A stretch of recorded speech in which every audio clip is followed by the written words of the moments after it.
சென்னை பெரும்பாக்கம் சதுப்பு நிலத்தில் நேற்று மாலை ஏற்பட்ட தீ விபத்து கட்டுக்குள் கொண்டு வரப்பட்ட நிலையில் மீண்டும் பற்றி எரிய தொடங்கியுள்ளது.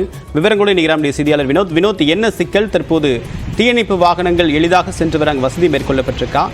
ஏன் மீண்டும் தீ பற்ற தொடங்கியிருக்கு?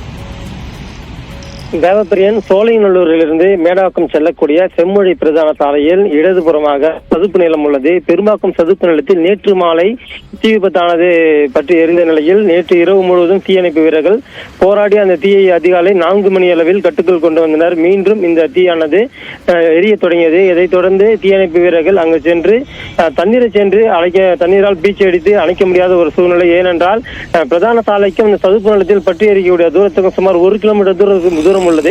ஆகையால் அந்த சேற்றில் வாகனங்கள் செல்ல முடியாத ஒரு சூழ்நிலையில் அந்த தீயை முழுமையாக கட்டுக்குள் கொண்டு வரப்படவில்லை. ஆகையால் அந்த தீயணைப்பு வீரர்கள் நடந்து சென்று செடிகள் இலைகளை வைத்துக் கொண்டு அந்த தீயை அடித்தே அணைத்து முயற்சியில் ஈடுபட்டு வருகின்றனர். தொடர்ந்து நேற்று இரவு முதல் சுமார் 6க்கும் மேற்பட்ட தீயணைப்பு வாகனத்தில் வந்த தீயணைப்பு வீரர்கள் தீயை அணைத்த நிலையில் மீண்டும் தற்பொழுது தீயானது பற்றி எரியக்கூடிய ஒரு காட்சி நம்மால் பார்க்க முடிகிறது. இந்த பகுதியில் அடையாளம் தெரியாத நபர்கள் யாரோ ஒருவர் அந்த பகுதிக்கு சென்றுதான் இந்த ஒழித்திருக்க வேண்டும் என்ற ஒரு கூறப்படுகிறது, தீயணைப்பவர்கள் கூறப்படுகிறது. ஏனென்றால் ஆட்கள் யாரும் செல்ல முடியாத ஒரு இடம் சதுப்பு நிலம் என்பதால் அந்த இடத்தில் தீ விபத்து ஏற்பட்டதை எளிதில் அணைக்க முடியாமல் தீயணைப்பு வீரர்கள் போராடி வருகின்றனர். தேவப்பிரியன், உங்களுடைய தகவலுக்கு நன்றி வினோத்.